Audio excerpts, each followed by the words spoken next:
Okay, we're ready to go. You guys ready? I'm ready. All right. Welcome everyone to the City Council work session. This is Monday, January 12th, 2026, 4:30 p.m. Thomas J. Smith, Council Chambers, City Hall, 400 Washington Street. We have a few discussion items tonight. The first up would be the audit update with Anderson Larkin and Company PC.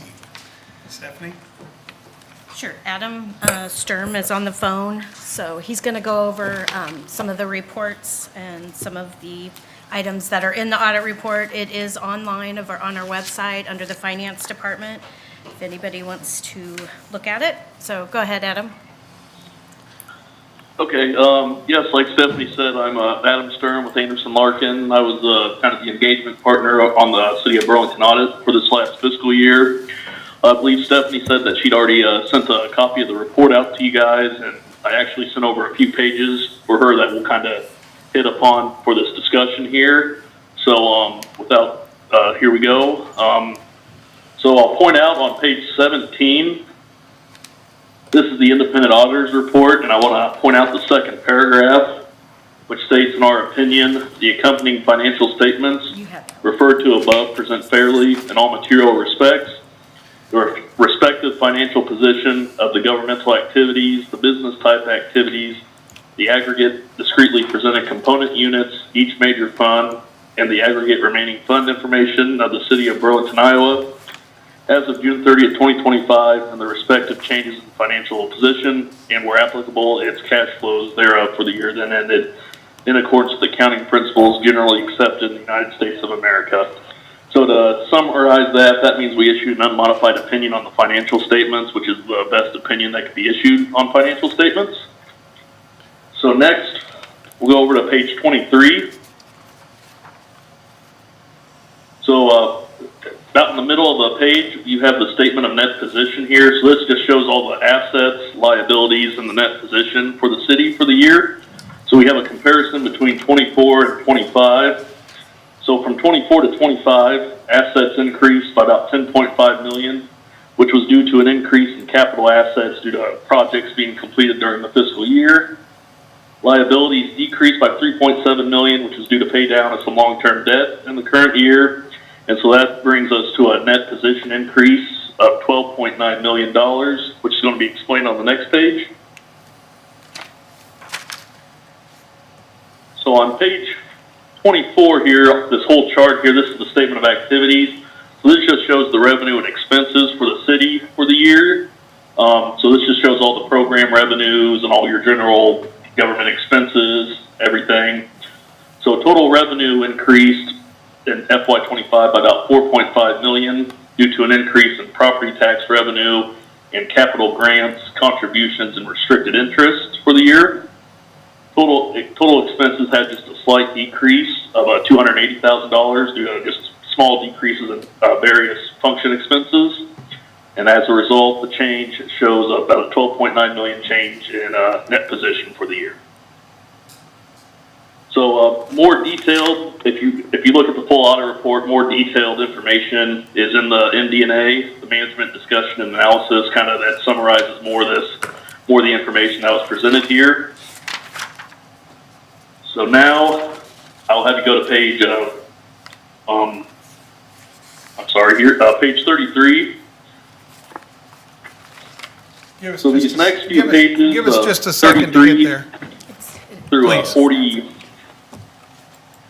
through 45. Okay. These are the basic financial statements for the city. So all these financial statements, what they do is they just flow into these the preceding financial statements of the overall financial statements I just previously presented, so I won't go over those in detail. Page 46 through 90, they are just notes to the financial statements. Typically we don't go over those, but I encourage you to review as they have important information related to the audit. Page 91. So this is page 91 is the budgetary comparison schedule of receipts, disbursements, and changes in balances. So this just compares the actual revenues and expenses for the governmental and proprietary funds compared to what was budgeted for the year. So a key thing we look at here on this is to make sure that budgeted expenditures are more than actual expenditures, and pleased to report that those were actually, every function was under budget for expenses for the year. So the following several pages 92 through 157, that's again just supplementary information related to the audit. Typically don't go over that as well. Page 158. This is the schedule of expenditures of federal awards, so it's for short SEPA.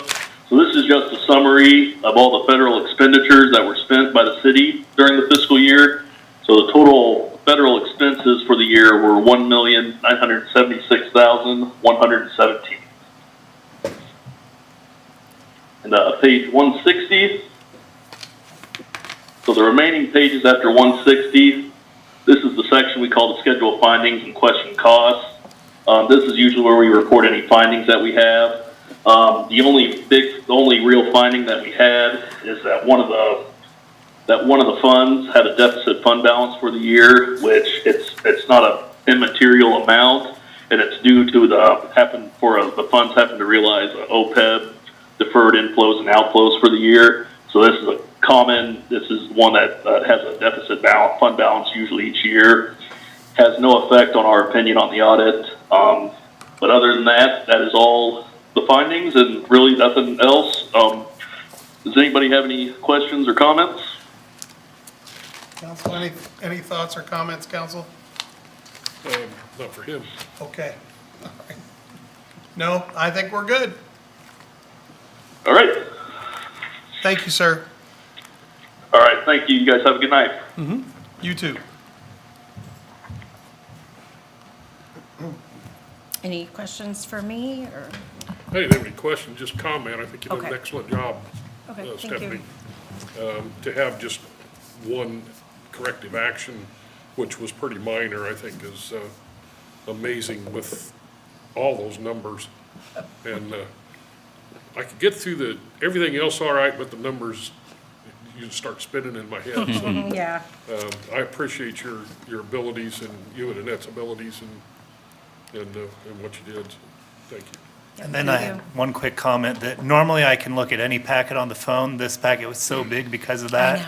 that my phone keeps crashing. So if I'm Oh, trying to shucks. do homework on the go, it just did it to me twice, just trying to scroll through now. So I don't know if there's something we're good. If we can separate, like if we have a packet that big, maybe we can separate a piece of it so I can do two things. Yeah, I or- wonder if Katie could do a link to the website in the And just packet. make That'd it be the way to go. streamline it, because if you printed that out on accident, it was 250 pages long. Yeah. It's almost a packet. So the audit is, this document is on the city website, and Yeah, has been for yeah. a little while. Very, So very thorough. we could certainly look at doing that and just say this information is on this link and just publish the Yeah. link in the packet instead of the whole document or something. So- Yep.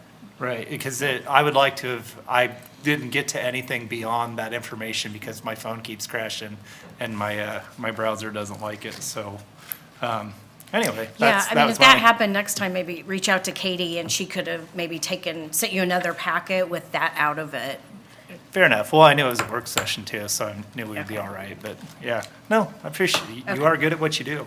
Thanks. I would echo Tim's thoughts. Excellent job, outstanding. We look forward to another outstanding financial excellence award too. I'm sure it's coming. So great job. Thanks. How many years in a row? All the years that she's been All here. the years she's There been you here. go. That's a lot of years, Robert. Don't make her sad. Stephanie, do you want to just touch on that one deficit in that department? Sure. And just what It's you're the- doing to correct that? Yeah, it's the property maintenance fund. And so since it has employees, we have to recognize like the pension liability and the OPEB liability. And that fund has no assets, so that's why it's a deficit, because it has more liabilities than it does assets. A similar fund is the vehicle maintenance fund. That one doesn't go into a deficit because it does have assets and inventory and things like that. So This fiscal year that we're in right now, 26, we've moved the property maintenance fund into the general fund. So we're accounting for it differently now, so that it won't have a deficit anymore because it's part of the general fund. But it still is, it still will recoup itself. That's what an internal service fund does. Whatever the expenses are, they're charged out. So overall, it doesn't affect the general fund balance because the revenues coming in will equal the expenses going out. So we just felt like that was a better way to show it, to get rid of the comment too, so. Good. Good stuff. Thanks, Thank you. Stephanie. Good job. For Councilman Kreitzer, these used to all be printed. Oh, When I yeah. first got on council, they have a book that thick this time. Come in that thing, that binder That's right why we there. have a forestry department. All right, moving on. We're gonna, up next will be our tourism report. Mr. Chris Graham from CVB.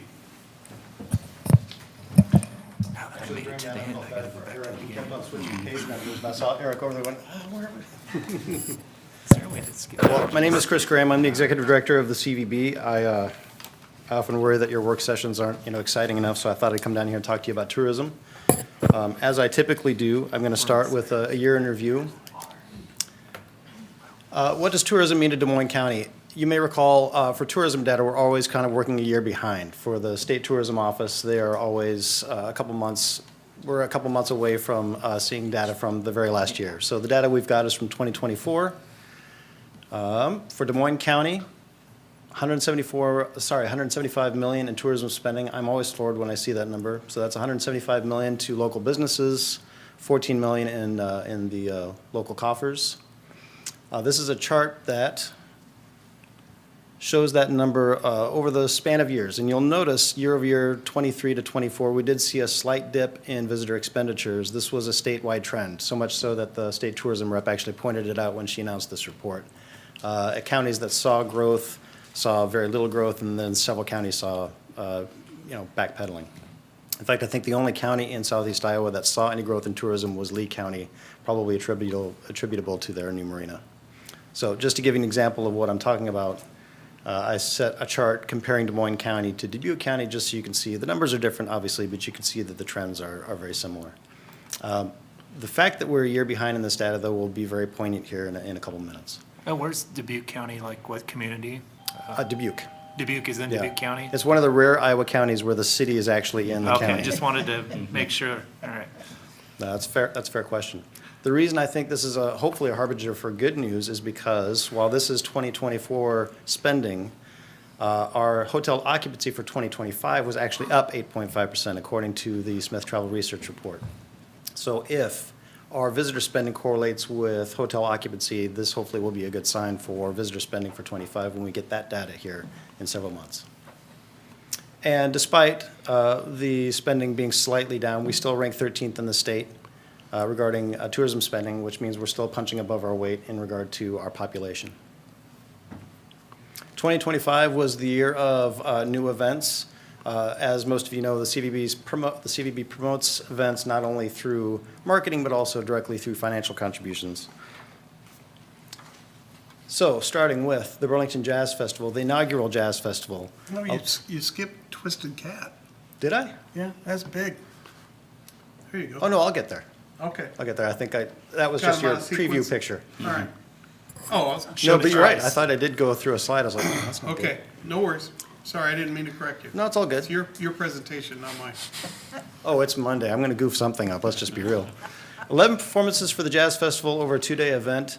I would probably rate this as a decent inaugural event. Of course, it's the first event, so it's not going to blow the doors open with attendance. What made this particularly challenging to measure, though, is because it is over 6 venues, and it had relatively modest attendance. So we're talking venues that are relatively small.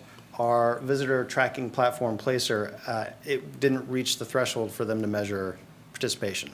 So I couldn't say, Geofence, the Heritage Garden, say, how did that particular event do? There may have been 25 people there. Placer's not going to register that. So as this event grows, I look forward to being able to measure it more directly. There's your favorite, Twisted Cat Outdoors. Twisted Cat saw a 8% increase in participation. Estimated 170 room nights for hotels, that, there should be a big fat asterisk to that because, well, I'll get there in a second. If that's, reasonably, if we're confident in that number, that's $19,000 in hotel revenue. That dwarfs obviously what the CVB spent to help sponsor the event. And that's just hotel revenue. That doesn't count restaurants being visited, doesn't count people shopping at Dick's Sporting Goods. The reason I say asterisk is because this is one of those squirrely events where I'm able to geofence just the event day. So this is the Saturday of the event, but from what I understand, there's a lot of people who come throughout the week and they stay here and they fish, they pre-fish, they pick out spots. It's almost impossible to measure that. So this is, I would say, conservative numbers. Burlington River Days. 3 days of concerts. You all know it, you all love it. I'd love to sit here as one of the organizers and tell you that we killed it. We did kill it, but we were incredibly fortunate and incredibly lucky. Fortunate in that we had great community participation. We had a lot of sponsorship. We had a great deal on a boat from Bluff Harbor that would enable us to sell a bunch of tickets. Lucky because almost nothing went wrong. The weather was great. There was very little knuckleheadery down on the riverfront. I mean, it literally couldn't have gone more perfect.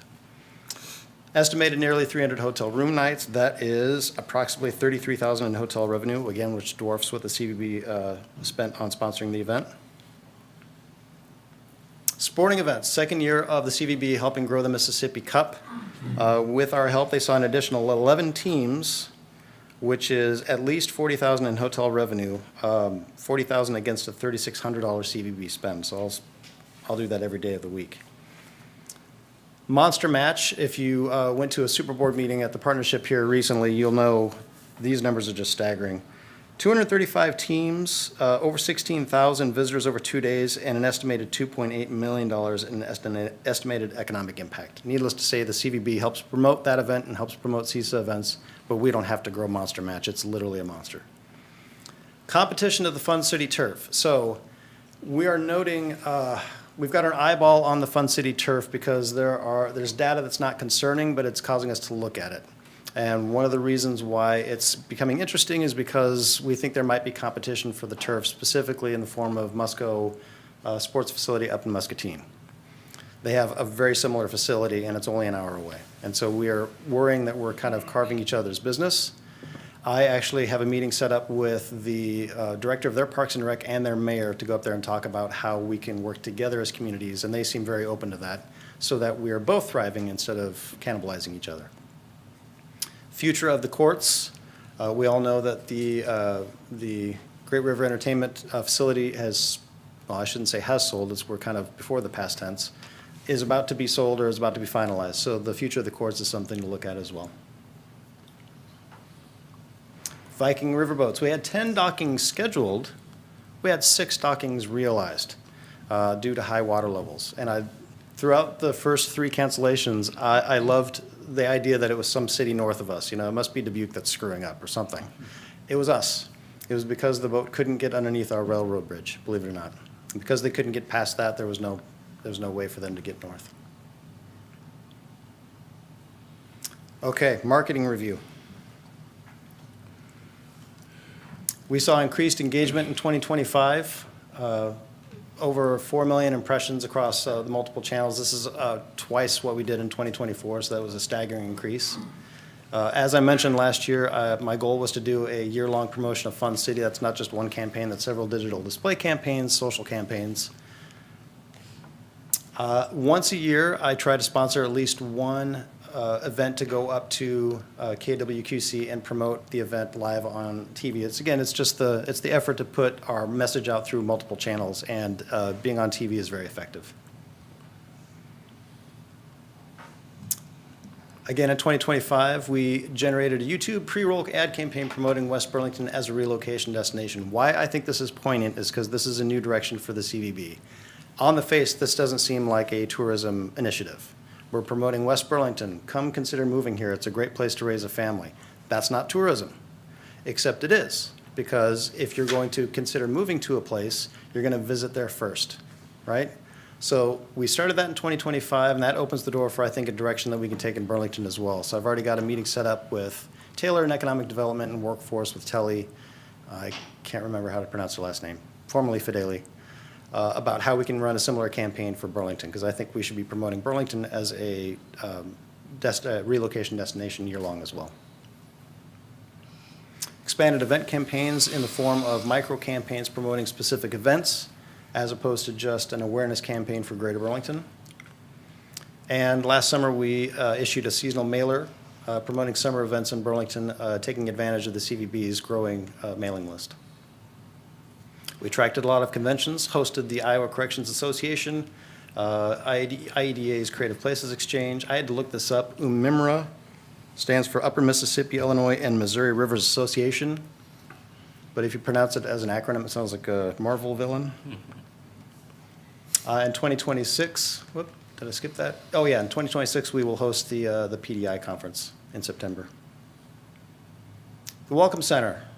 That $34,000 in sales is actually a 4% increase year over year. They actually had good social engagement as well. Their social grew 5.4% year over year. That 7,000 figure, as you can imagine, we keep all of our data in a spreadsheet, and that number looked low, so I checked the spreadsheet, and it indeed was low year over year, to the point where I called the coordinator at the Welcome Center, like, that's like half the number of visitors we had the year previous. So 7,000 in 2025, why did we have twice as many in 2024? Anybody want to guess? All right, Bray. It was Ragbri, exactly. I had already forgotten it, already squared it on my brain. She goes, you know, we had Ragbri in July. I went, yeah, I'm an idiot. All right, 2026 preview. I'm very excited about this. Some of you may know we contracted a company to create a new tourism website for the CVB. The CVB currently has tourism pages on the Greater Burlington Partnerships website, which is great. But we're going to have a standalone website dedicated to tourism. We're in the middle of design right now. I've already seen some of the design. It looks fantastic. It'll be a great online ambassador for Greater Burlington considering tourism, with resources like itineraries and pre-filled data from our CRM. It'll just auto-populate with where to eat, where to stay, what to see, what to experience. So looking for that early the second quarter. We're going to continue focusing on those micro campaigns that I told you about, because I think that's good bang for your buck. We need awareness campaigns. We need to continue spreading the message about Greater Burlington. It's a great place to visit with your family. But then these smaller campaigns that highlight specific events have a more specific call to action. Come to Greater Burlington to experience this thing, and it appeals to specific audiences. Larger seasonal campaigns featuring, for instance, in 2025, we had a summer campaign for Fun City. We had one for spring break. I think there's room to expand those. Continue utilizing a varied mix of marketing channels. I actually have posted a couple videos to TikTok, and it kills a part of my soul every time it happens. Targeted digital ads, geofenced around like events. Okay, this is new for us, sort of. We dabbled with this in 2024. We partnered with Spirit Hollow to attend golf conventions in St. Louis and Chicago. And while we were there, in St. Louis at least, I contracted on media to geofence just that convention site in St. Louis and advertise directly to them. So if you went into that convention center during the convention, chances are on your phone would pop up an ad for Greater Burlington, come to Spirit Hollow. It's really slick. And if you engaged with it in any way, that ad would then follow you for the next 30 days, even after you left the convention. It's a little creepy, but it works. So the idea is, okay, we've got a lot of events that we can do that for. For instance, DPI is a very vintage market. The Snake Alley Festival of Film, the Snake Alley Art Fair.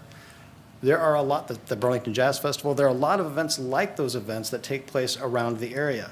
So we're going to geofence those events and advertise our event there. Because chances are, if you go to the Jazz Festival in Iowa City, you might like jazz, and you might like hearing about the fact that we've got a jazz festival. So we want our ad to show up on their phones. So we're going to do a lot of that in 2026. So the geofencing does work because I travel a lot. So sometimes I'm in Dubuque. Yeah. And then for a month, I'll be getting ads for Wisconsin and Minnesota, including on Facebook. Oh, yeah. My news feed will be their local news. So that does work. So not just for events, but just when people are in Burlington, if we have some stuff that's geofenced that'll pop back up in Facebook or other spots, it'll follow them home. So they can catch travelers doing that too. I'm reminded of that. I've got family who lives in Dubuque. So I'm reminded of that when I generate a lot of marketing content that that plays in Dubuque among other cities. And so I'll be up there visiting them. We don't see that marketing content here. I'm not advertising that to Greater Burlington. But I'll go up to Dubuque and I'll be on Facebook and I'll see my ad. It just, Search engine optimization, of course, we're going to continue producing algorithm feeding content like our weekly blog posts, like short form videos, like I mentioned. We did start a new podcast. Has anybody heard this yet? We've done a pretty poor job of advertising. We've only had 2 episodes. Amy Moyner and I host a podcast, so you can already tell how off the rails it probably is. And we bring somebody on just to talk about tourism. Amy and I talk about our respective divisions, but then we bring somebody on and we talk about tourism. For instance, the one on there with Laura Beckman was around Christmas time, so we just chatted about where to shop. Where do you Shout go out to find? Laura Beckman. Yeah, well, she's the Greater Burlington ambassador, her and her dog. 2026, we're also here in a couple weeks going to initiate a year-long campaign that is themed, whoops, I guess I should put that up there, highlighting Greater Burlington through the lens of outdoor enthusiasts, called Greater Burlington Naturally.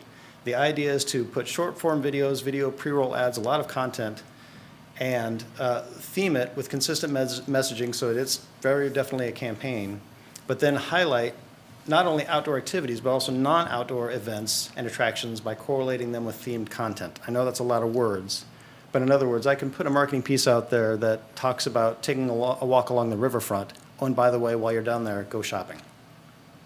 Things like that. Please ignore the 2025. I made a mistake on this slide. We're looking forward in 2026, obviously, to the second years of both the River Days and the Jazz Festival. The Burlington Public Library has got a really great exhibit coming in October. October, I've got that right? Is it August? I'm wrong. It's August and September. It's so good having her here. So I look forward to promoting that and continued growth at the Recplex events. 8 Viking dockings scheduled. We should put an asterisk to that because they did schedule one of those in June, so you know that's not going to happen. All right, and lastly, it wouldn't be a meeting for me if I didn't mention trails in some form or another, but just to share some good news. You may know or may recall that there were profits from RAGBRAI realized that were earmarked for certain projects that we are slowly getting to or slowly realizing. One of them is trailhead signage. So just as recently as this morning, Eric and I talked about how close we are to being able to purchase 4 trailhead signs and put them at these 4 locations, which I think will be awesome. We've got one outstanding question with the manufacturer and then some design work, and then those will be ready to purchase. The other project from RAGBRAI that's outstanding that didn't immediately correlate with trails, but looks like it's going to, is the public art installation. If this comes to fruition, it would be an engaging freestanding chimes installation that's located by the Recplex Trail. Probably close, I'm guessing, to where the trailhead signage would be, which would, again, highlight the trails because that's where it will be located. And with this new website, we will be able to have a more robust online resource for trails advocacy. So having a more robust online map for our trails and then translating that into some physical forms that we can offer at, say, the Welcome Center and other places. And I love numbers. So you may recall a couple months ago, I sent around a report from the Iowa Bicycle Coalition. I either sent that report, their boilerplate report, or I sent the report that I had them generate specifically for Des Moines County. But regardless, this is from that specific report. Estimated annual economic impact from just cyclists, 10 million. So great reason to focus on trails further. That's what I've got. Do you have any questions? Fantastic. I know I throw a Counselor. lot of information at you at once. Questions for Chris? Now, I would like to point out, though, if we were ranked 13th in tourism spending, there's 99 counties in Iowa, so 13's pretty good. Not bad. I think, depending on where you look, we're either 16th or 17th in population, so we're not doing too bad. Good job. Awesome. Great program of work. Appreciate it. Thank you. You're making a real impact on our community, Chris. Thank you. All right, next will be boards and commission reports. Tim, did you have any board and commission reports? No, Yeah, it's going to be pretty light because we reassigned those. I did have one. This isn't a board and commission report, but I'm going to read it. Not many people, maybe, I don't think anybody, you might have been here, Robert. In 2022, we did the whole groundbreaking down at Amtrak, as Amtrak was going to invest in the depot with new platforms and canopies. And then it just kind of stopped and went away, and we could not get a hold of anybody.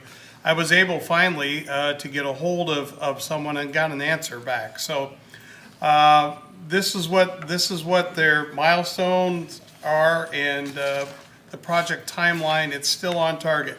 So July in 2022, construction began with environment abatement and demolition of the south end platforms.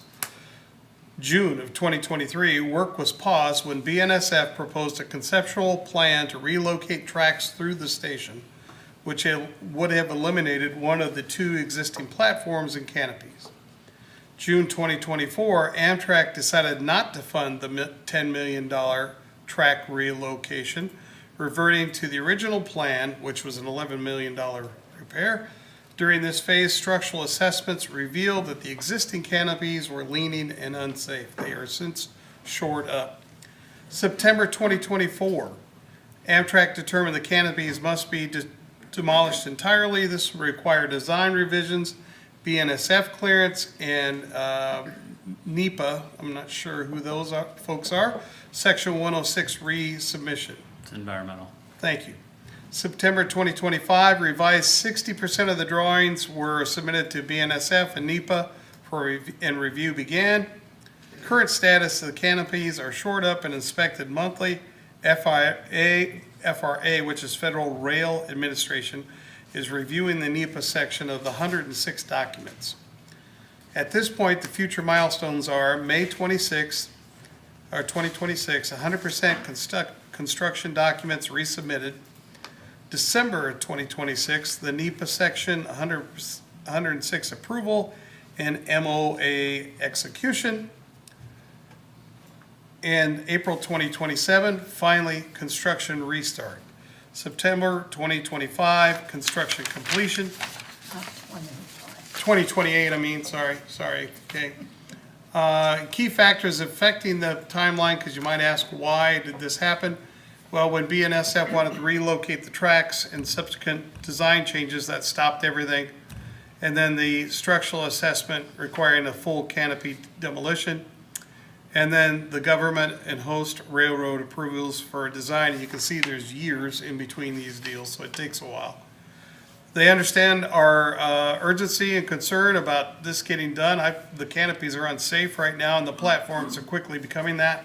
They're working toward getting that done. So I'm happy to share that if you want it, Tracy, but we did finally get an answer, and they are working. And that's what I had for this time. Katie, you have any? No reports? No, you just started serving? Okay, good. I have a binder. Okay, good. That's good. We'll move on to appointments. There's, looks like we have a couple of appointments to review for, or vote on for next week. And first will be Low Rent Housing Agency. Dwayne Patton's term will expire on 2/5/2026. He's expressed interest in serving another term. Is requested council consider reappointing to Dwayne to a new two-year term expiring February 5th, 2028. And Renewable Energy Sustainability Advisory Commission. Man, I can't believe we don't have some kind of anagram for that. Robert Garrettson was appointed to this commission and then declined appointment on 3/25/2025, leaving a vacancy on this board. Floyd Blair has expressed interest in serving on this board, has requested council review his application and consider appointing him to a new 3-year term expiring on January 20th, 2029. That takes care of discussion. Next up is proposed regular agenda for January 20th, 2026. And reminder, council, that's on Tuesday because it's Martin Luther King Day on the 19th. We have 2 proclamations. One will be a retirement of Reserve Officer Jeff Good. The other would be a retirement of Reserve Officer Jody Butler. Did you want to say anything about those, Chief? Yeah, we are fortunate enough to be able to hire Jeff Good into a full-time position, which is our CSO position. He has volunteered his time as a police reserve for over 10 years. He finds it a good time to take a step back. Jody's just shy of 10 years. Those two were dynamic and did a wonderful job for our reserve program. So it'll be a big loss for our department when they step away. I love Jeff. Thank you very much, Chief. Number 2 is a public hearing, consideration of sale of property locally known as 1211 Linden Street, City of Burlington, Iowa, with conditions. This is one we acquired through 657A, located just to the east of Osborne Street on Linden. It is a, pull up the flyer here, one-story, two-bedroom, one-bathroom house. As you can see, it does have some elevation there from the road, built in 1870. Does need the normal repairs that a home that we acquired does, plumbing, electrical, HVAC updates, windows, sidewalk, exterior, front porches, and general cleanup of the inside. Some photos of the current inside. Someone had started some work on it and just kind of walked away, and the city acquired it. We currently have one bidder in the amount of $500 for the property at this time. Any questions on that one, council? All right, thank you, Eric.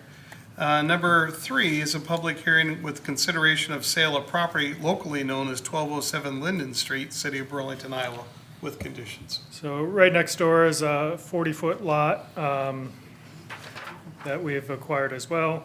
The property owner to the east at 1205 Linden has a 40-foot lot, small lot as well, and has expressed interest in acquiring this. Originally, there was some interest from the individual interested in 1211 with the grade change. They don't have interest in, with the other owner looking to acquire it. Here at 1205, that's our current sole bidder on the property. Okay. Any questions or concerns, council, on that one? We'll vote on those on Monday. Number 4 is a public hearing, consideration of sale of property locally known as 1337 Ashman Street, City of Burlington, Iowa, with conditions.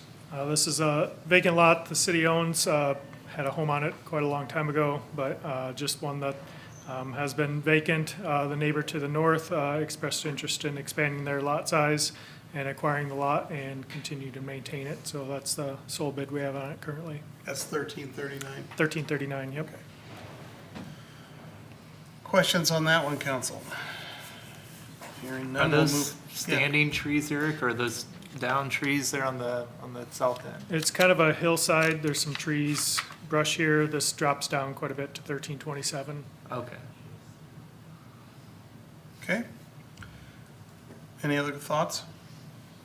Moving on, proposed consent agenda for January 20th, 2026. First is a resolution approving nuisance abatements for various properties. There's a laundry list there. Let me Yeah. ask her about that one. If Hey, you have any questions. I do have a question about a specific one on there, Eric. There's the property that's owned by the Selters, and I don't know if you remember how the house wound up vacant. But one of the children is in prison because he murdered his mom, and then the other one, I believe, is currently in jail for some issues, and then I don't know that the other brother is anywhere in Burlington, so I'm concerned that this property's just sitting vacant, and we had to secure the building just because there's no one available to be part of that, so I don't know if we can research that and figure out if there's a contact with the family that is available. Yeah, Robert, I brought this property up before. They're working on it. Okay, yeah, I had some concerns about that. I was like, I really don't think there's anyone there to answer to you right now, so. Yep. Did you need the address there? You found I it? found which property you're Okay. talking about. Yep, I'll make note and talk to our staff on it. Any others? Just that that's a really long list, and that's a lot of money there at the end. Always is. Welcome back. Yeah, welcome back, yeah. Okay, moving on. Number 2 is a resolution approving the fiscal year 2025 annual comprehensive financial report. Did you have any thoughts on that, Steph? It'll just be a resolution to adopt. Okay. Or approve, not All right. adopt, but approve. Thank you. Number 3 is a resolution approving trespassing pre-authorization and notification. Mr. Byrd, you want to tackle that one? Yeah, Mayor, Your Honor, the purpose of this item is to seek city council approval of a resolution, which is in your packet, along with this background item and Exhibit A, which is the notice. Approval of a resolution authorizing the issuance of a trespass notice prohibiting entry into city-owned properties in accordance with Iowa Code, Chapter 716.7. The city has the legal authority to control access to its properties. Iowa Code, Chapter 716.7 defines trespass and allows municipalities to issue written or oral notice to individuals prohibiting them from entering city property. The individual listed in Exhibit A, Obie Taylor, has caused severe property damage on city-owned premises, including the depot, and as such, it's recommended the council formally approve the issuance of a written notice prohibiting him from entering city facilities or grounds, except under specific lawful conditions. The attached resolution approves the issuance of a pre-authorization of trespass notice, and the Burlington Police Department will serve the attached Exhibit A, the notice, and copies will be filed with both the Burlington Police Department and the Des Moines County Sheriff's Department. Future violations of this notice by the individual will result in arrest under Code of Iowa. Staff recommends the council approve the resolution and authorize law enforcement to serve the trespass notice to local agencies. So I would ask for any questions, and this is a direct response to the incident happened over New Year's. So the notification was sent to him care of the Henry County Jail. Is he not here right now? That's where it would be served if approved. Is he He's there? He's there. Yeah. He's a Oh. resident there Okay. currently, so. Any questions, council? I think it's appropriate action to take, for sure. I believe so.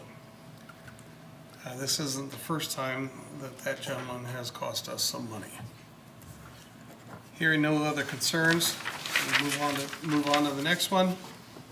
Resolution authorizing the submission of U.S. Environmental Protection Agency Brownfield Multipurpose Grant Application. Mr. Tislin. This is a grant application for brownfield cleanup primarily and assessment in association with the Klein property there at 2910 Madison Avenue. Would address any remaining environmental issues, asbestos, primarily in underground tanks, and get the property cleaned up and able to be moved forward either with demolition or rehab at that point. But this is a grant through the EPA. There's no local match required. There is some minor costs with consultant as far as grant writing and execution, but no match on the cleanup efforts, and looking to apply for $500,000 for those cleanup efforts. Outstanding. Any thoughts or concerns, council? Is that something we contract out, or you guys do the work?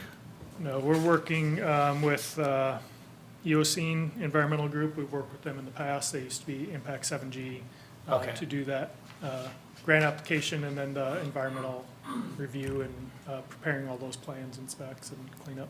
Good job. It's pretty technical work, so. Yeah. Right. We- Yeah, I was just we'll curious get it how submitted. all that, Yeah, we've worked with them in previous brownfield grants. We had a cleanup grant downtown, the Dresser Rand site in the past, and they've done great work on their projects, so.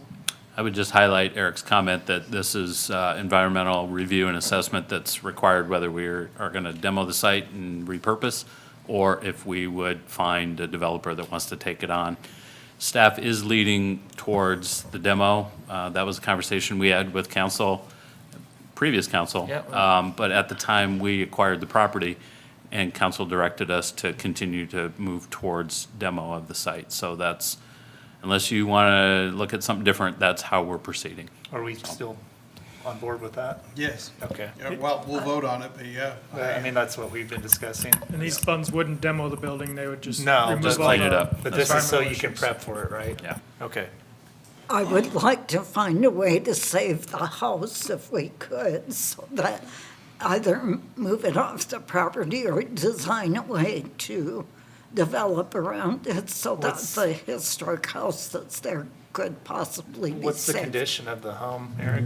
Unfortunately, it's similar to the main building. It's Yeah, been it's not in great shape. vandalized and broken in and stripped of copper Yeah. and different things. We'll explore that. We have talked a little bit offline about could that be moved off-site. Probably would be the best option.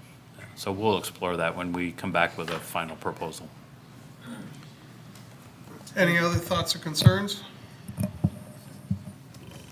Moving on to number 5, which is a resolution approving the application for funds for from the Transportation Alternatives Program, TAP, for a segment of the Madison Avenue Trail. This would be an application to continue the trail that we've applied for from Summer to Madison. We have applied for quite a few grants for that Summer to Madison Trail connection from the Armory over to our Shaka Khan Drive. Waiting on word on final confirmation on a grant that hopefully we can secure that would fund that portion of the project. So if that's the case, looking to move forward with Madison Avenue, connecting to the north where the on-road bike trail is, up by James Madison School. Based on the funding amount available for the grant, there's $322,000 available. That's in the regional pool, so we're competing with others in that, but that's the full amount available. We could do a project about $400,000. We'd look at breaking this into probably a couple phases at least to complete it using those grant funds. Ideally connecting to the north first where the existing bike trail, on-road bike lane is. And then once this portion's completed, getting the trail from Madison Avenue here to Cascade Bridge when that's constructed, having a bike lane on that and getting that through Dankwart and Crapo Park as well. So this would be the first portion of that, and then getting it to Cascade Bridge, which we know is getting our trails a few years away from that, and then getting it down Main Street to the riverfront would be the final connection point. So hopefully the money on the Summer to Madison Trail, we can hear about that award, and then this would be the next phase. We do have a local match budgeted. We had $150,000 planned for local match. This would require, with a grant, if awarded, $322,000 would require $80,000 local match for a $400,000 project. And then the Summer Street part of it is what's going to pass in front of the airport, correct? Yeah. And are we going to time that so that while we're doing road construction, we can, The trail on Summer Street is part of the Summer Street. and we'll do the Project. work at the same time, I'm presuming? The trail and the road, it'll be It's all part of the coordinated, same same, project. it's the same contractor, same project. The trail connecting Summer to Madison is completely separate from that road project. Oh, okay, that's what I was asking Yeah, if the they, Summer Street Trail going north-south is with the road project. The east-west connector is a totally separate. okay, gotcha, yep, all right. And as always, we'll continue to apply for other grants. We've applied for REAP in the past, which is $125,000, no local match, but we'll continue to seek other funds to get this trail connection done. But it does generally take some local match to get that. Anything else, council? Moving on.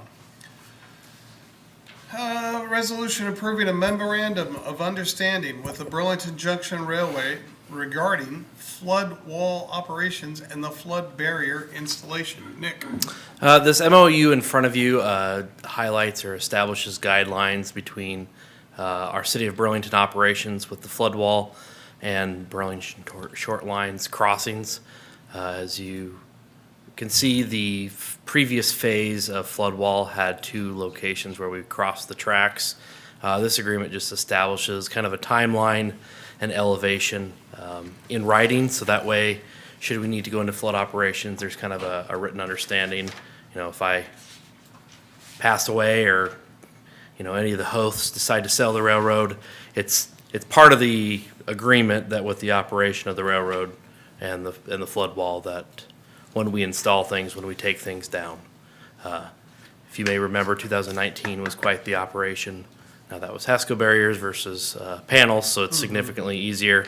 We have a mutual understanding as of right now, but it'd be good to get it in writing. So they agreed with it. They've already actually signed a copy, so we're good to go. Okay. Any thoughts or concerns, council? Thank you, Nick. Next, a resolution approving refund of beer, liquor, wine license for J.D. Scott, Inc., doing business as Joe Zinn. I think that's pretty straightforward. Yeah, not so much. No? Do we, should we put it on the regular agenda now, or should we pull it? That's my brother's place. So you want to pull it just to Yeah, I discuss gotta- it? Okay. Yeah, I gotta abstain. Would you move that one? Okay. Okay. Done. Yeah, didn't think about that. You'd want to abstain on that one because you want to stay out, but thank you, Tim. Then we're setting the date for some public hearings, February 2nd, 2026. First will be consideration of sale of property locally known as 1202 Patterson, City of Burlington, Iowa, with conditions. Did we sell that once before? We sold it once before and then rescinded sale. They didn't move forward with construction on it, so we have someone else We'll interested. discuss it. Yep. Consideration of sale of property locally known as 412 South Marshall Street, City of Burlington, Iowa, with conditions. By the way, good memory, Kay. And then the other public hearing will be a consideration of an ordinance amending various sections of Chapter 73.04, Special Speed Regulations of the Burlington Municipal Code. Looking forward to that. Our future discussion items would be, there'll be a DPI report from Amy Moynier on January 26th.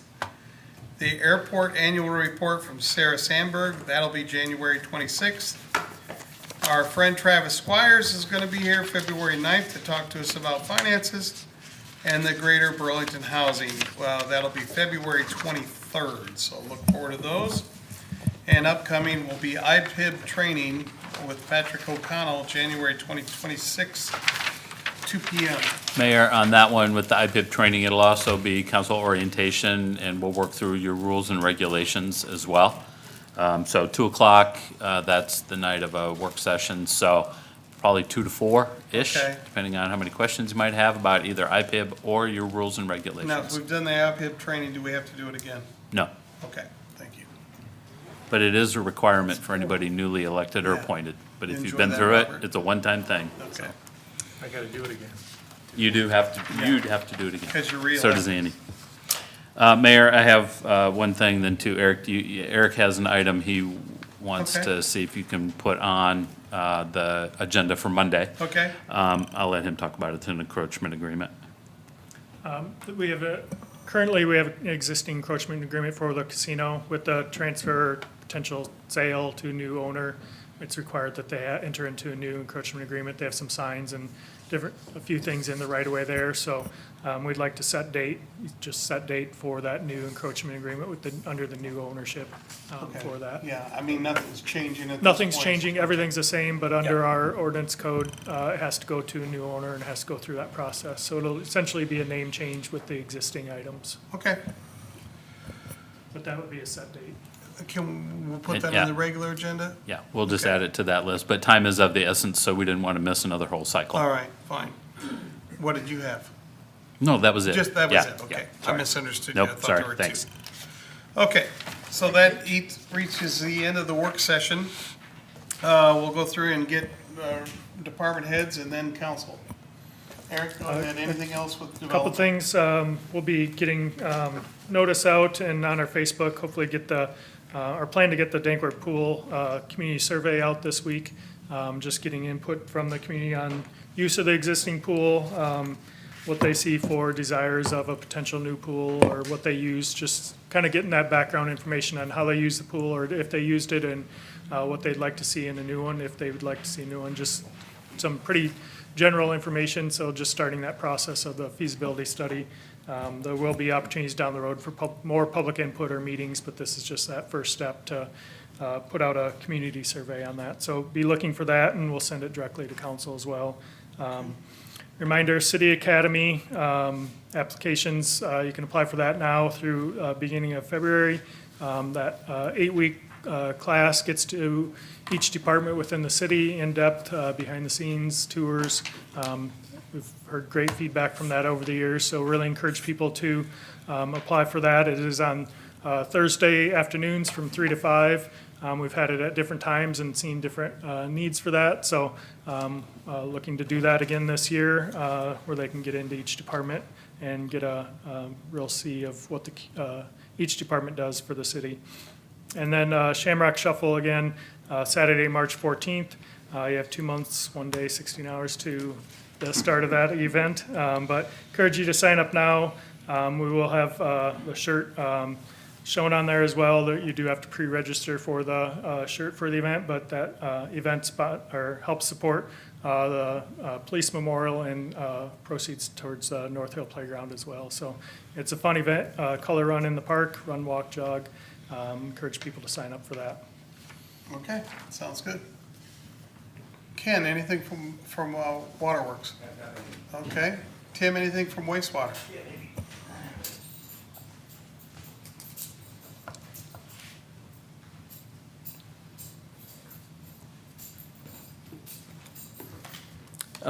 So wastewater plant, we're starting our NPDES permit renewal application process. That's going to be due August 4th. This permit is required under the Clean Water Act, governs the discharge of treated wastewater and which expires January 31st of 2027. I will be utilizing our engineering service agreement with HR Green to guide us through potential new regulations and recommend process or operational changes to address anticipated requirements ahead of the permit renewal. Future permit conditions may include changes related to nutrient reduction and PFAS. That's the forever chemical, if you're familiar with that. This could potentially require additional testing and technical or design studies that is spelled out in the NPDES permit. That's National Pollutant Discharge Elimination System, so in case you didn't know. The application also requires analysis of a broader range of pollutants than what are routinely monitored at the plant. Adequate time and resources are needed to complete these requirements accurately and on schedule. Renewing the permit ensures the city can legally operate its wastewater treatment plant, avoids regulatory violations or fines, and provides early notice of potential future requirements. Planning proactively helps manage costs, protect public health, safeguard local waterways, and maintain the city's financial stability. So, that's it. Sounds good. Thanks. Are you, Thank you. Tim, are you saying under the new regulations, we're gonna have to add people? We don't know. Are you talking about the nutrient reduction in Yeah. PFAS? Yeah, it's not known right now, but the HR Green, I'll be working with them, and they'll navigate through this, and Okay. we'll see how that goes. But it's possible. I don't think PFAS is going to be a thing right away because it's just so hard to take care of it, to treat against it. But we'll see. Okay, thank you. Thank you. Brittany, library? Nothing tonight? Stephanie, anything for finance? Anything further? No? Chief Schaefer, PD? Yes, still time to sign up for the Citizens Police Academy. Deadline's February 6th. It starts February 17th. It's 8 Tuesdays in a row and 1 Saturday. We allow up to 20 to 25 participants, so if you know anybody, it's on our Facebook or social media, or you can contact me directly. Okay, thank you, sir. Chief Toops, anything from the fire department tonight? Not tonight, sir. All right. Academy in August. August. All right. Nick, Public Works, our deputy city manager. It's not listed as a future discussion item, but it, we'll have the discussion item on the 26th. Just so you're aware, we've been approached by another fiber optic company that wants to do a community-wide install, and they will be coming here to let you know what they're doing, Kinetic. So prepare some good, hard questions and give them a little bit of a grill. The traffic lights on Roosevelt, I know, became an issue last week because of detection. With the heavy, thick fog, cars were not able to be seen. We do have radar in there, and actually, with the traffic engineer that we have on standby, they're going to make tweaks with the firm that we use to do detection changes, and actually we have a radar unit that we have, so they'll actually be able to use the radar unit. So those heavy, thick, they can actually rely on 2 different detection methodologies. So that was the issue, not the timing change. I know that there's a lot of conversation about the timing change. The timing change is not going to alter. The left-hand protected is the way to go. It's not about efficiency, it's about safety. And people have proven time and time again that they cannot make the best judgment call of cars coming in. So that's how it'll be.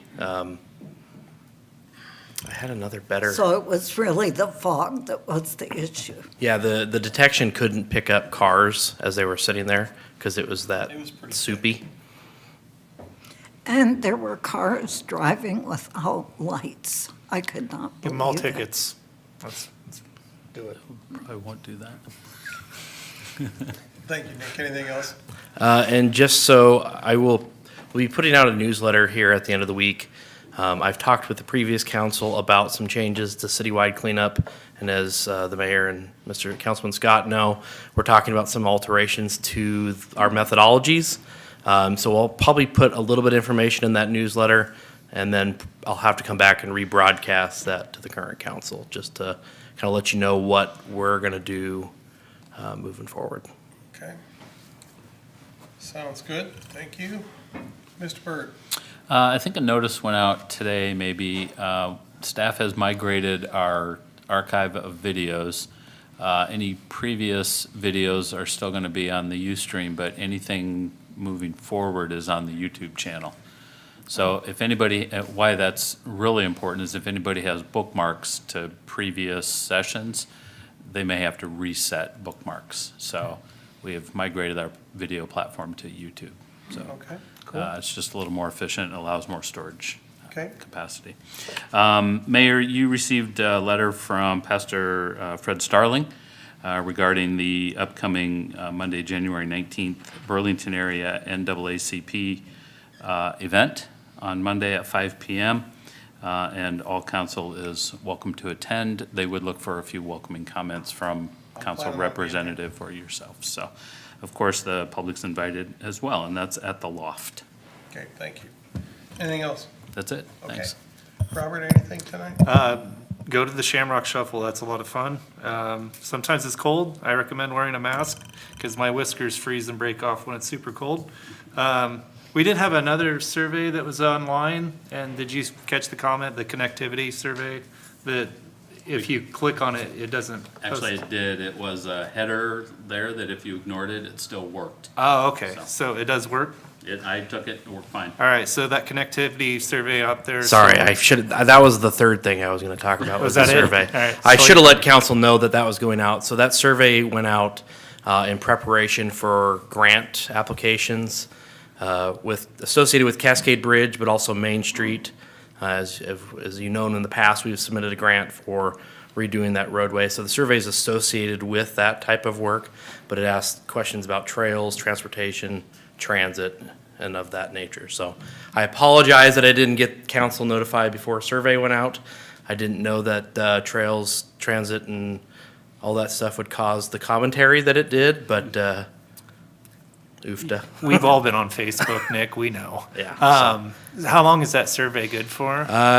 So we are checking to make sure that all the data is actually getting tracked, but we have to submit the grant early February, so probably another week or so. Okay. I think it said in the link that I saw to January 30th, Oh, so right before the I deadline. think. All right. Well, did you write down all the comments? No, Okay, they're there for okay. me. That's it. Anything else, Kay?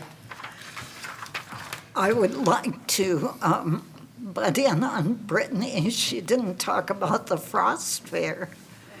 And so that is next Monday, starting at 1, I believe. 9 a.m. We'll have events all day long. Oh, all day. Okay.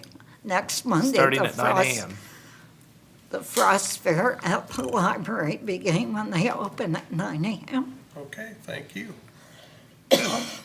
Nothing, sir? Nothing? For me, I just, thanks Chad for filling in for me. We've celebrated a resident having 100th birthday. Yeah. Evelyn Bechtel, she's a resident out at Ridgeview, and we issued a proclamation celebrating that. Can you think of the the things that she's witnessed in her lifetime, 1926 to now. So, thanks for filling in. I was on my deathbed with a man cold. Everybody knows how serious a man cold can be. Well, men know. Women, they just don't get it. No offense, but. And then the last thing I will say, and this is a personal note, go Bears. All right, let's get out of here.